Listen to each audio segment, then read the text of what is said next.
The Foreign Minister is continuing to lead government relations with our Pacific neighbours. Since coming to office, Penny Wong has travelled to Fiji, Tonga, Samoa, Vietnam, Malaysia, Indonesia, Singapore, Cambodia, New Zealand and the Solomons. It's all in an effort to strengthen engagement with other nations in the Asia-Pacific in the face of a growing assertiveness from China. Today, Penny Wong travels to Timor-Leste for a meeting with its president. Before she left, the Foreign Minister joined me from PNG, where I began by asking her whether she's been reassured by comments from PNG leaders talking up Australia's role as a primary security partner. Well, I've been really pleased to engage with the new minister, Minister Kachenko, as you said, as well as the Prime Minister, Prime Minister Marape, and other ministers, and to talk with them about this next phase in this long-standing relationship between Australia and Papua New Guinea. As you know, this is a long-standing relationship. It's a relationship that Gough Whitlam described as being one of equals, a relationship of respect, partnership. That's the approach we wish to take. And Minister Kachenko and I spoke about Australia's long-standing relationship, economic relationship with Papua New Guinea, but also our security relationship. And, you know, our defence cooperation here is really second to none. It's Australia's longest standing and biggest defence relationship. I want to ask you specifically about that in a moment, particularly the naval base on Manus, but specifically something you said yesterday, which I thought jumped out at me, is when you said that you will, and Australia will support... no, well, I think it's interesting in the context of the broader region, what you said. You said, we provide this support without strings attached. Can you explain to our viewers what you mean by that?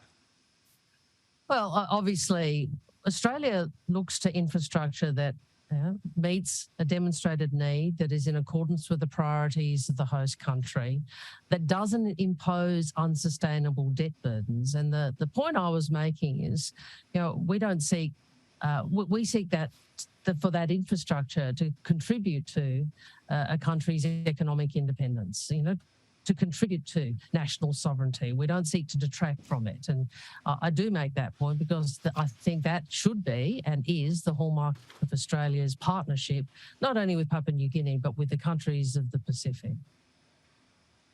So on that naval base that I touched on, is there a greater role for the Lombrum base at Manus as part of a strengthened defence partnership between our two countries?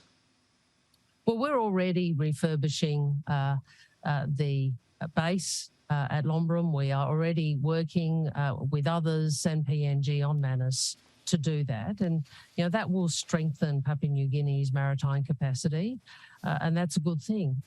You know, today I went to a cemetery which has, sadly, thousands of Australians and Papua New Guineans buried there.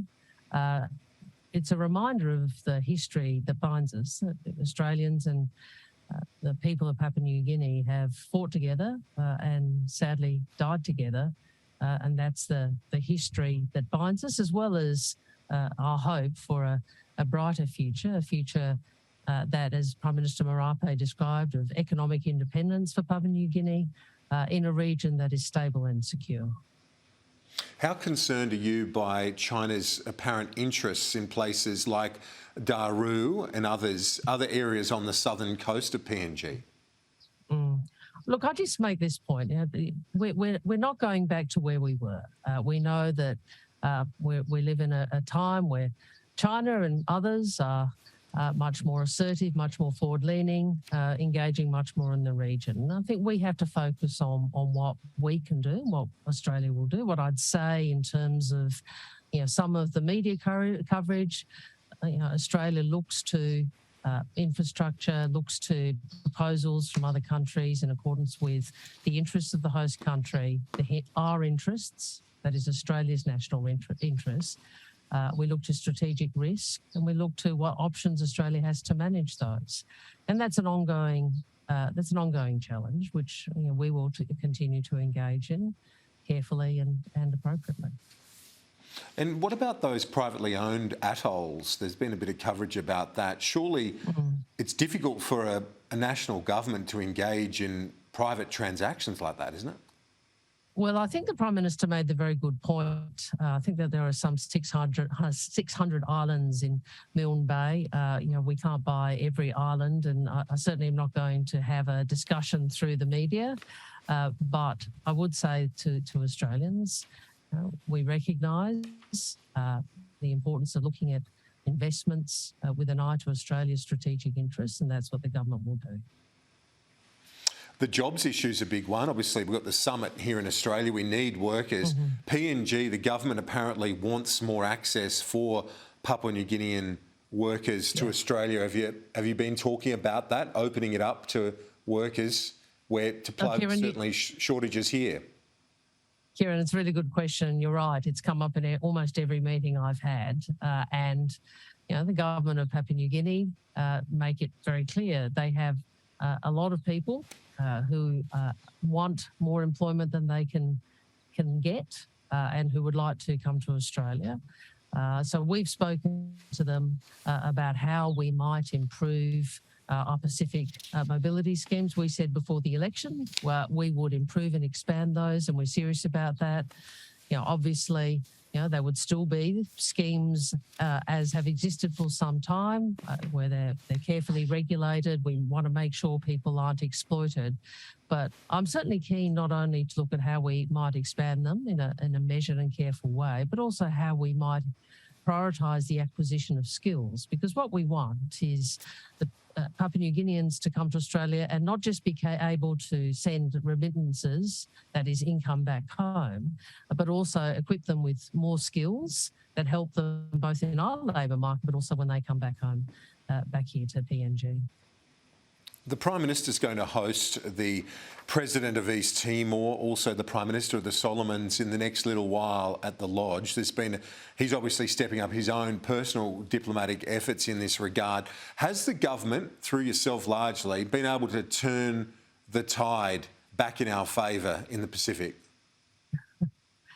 Well, look, I've said a number of times, Kieran, we're not going back to where we were, and we recognise that the nations of the region have many nations who are seeking to engage with them. What we say and what this government says is we're a member of the Pacific family.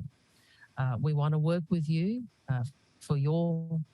towards your priorities and for your greater economic strength. We'll do that in a way that best enables and supports your economic independence. So we won't attach strings, and we're serious about climate.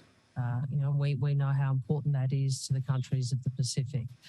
And that engagement, it's not just me, it's led by the Prime Minister, myself, Minister Conroy, the Deputy Prime Minister and ministers across the board, because we understand we want to safeguard Australia's national security. You don't yell through the headlines as our predecessors did. You work with the region to ensure a safer and more secure region. That is the way we find and assure Australia's security. On an even bigger picture than that, I guess, is the US-China economic interdependence. We share part of that story as well, but I wonder what's your and your government's strategy in managing that massive interdependence in an economic sense as we see this decoupling, as it's called, or diversification, apparently coming up against economic gravity, where you look at last year alone, US businesses expanded their direct investment in China by $38 billion. That's in investment alone. How do you manage that reality with these other geopolitical tensions that we see so abundant right now? Well, look, ultimately the decision about the interdependence and the economic relationship between the US and China is a matter for the US and China. What I would say is this: we want to work towards a world that is peaceful, stable and secure. And obviously, great power competition is one of the realities of our time, and we want to engage with others in the region to make sure there are guardrails around that. I think there is some truth in those to make the point that economic engagement is one of the guardrails you can have when it comes to competition. I think it's really been shown both through this and through COVID that there are supply chains where countries quite rightly say, look, we want a sovereign capability in that area. We want to be able to supply that product or that aspect or that component of that supply chain here in Australia or here in the United States. There are supply chains where there is real strategic importance, and so we are working with the US on some of those, and we'll continue to do that in the future. Almost out of time, but I have to ask you about that tragedy in Pakistan right now. I know you've committed some support in the wake of those devastating floods. Can you talk us through it? Well, look, obviously, I think people have seen online and in the media the footage. It's really very tragic. I express my condolences to the people of Pakistan for the loss of life. We have contributed, I think I announced today, money towards humanitarian assistance of $2 million, and whatever political differences we have, I think we all share in the suffering that humanity unfortunately has to live through around the world, and we can extend a helping hand in times like this. Foreign Minister Penny Wong joining me from Port Moresby. Thank you. Appreciate it. Good to speak with you.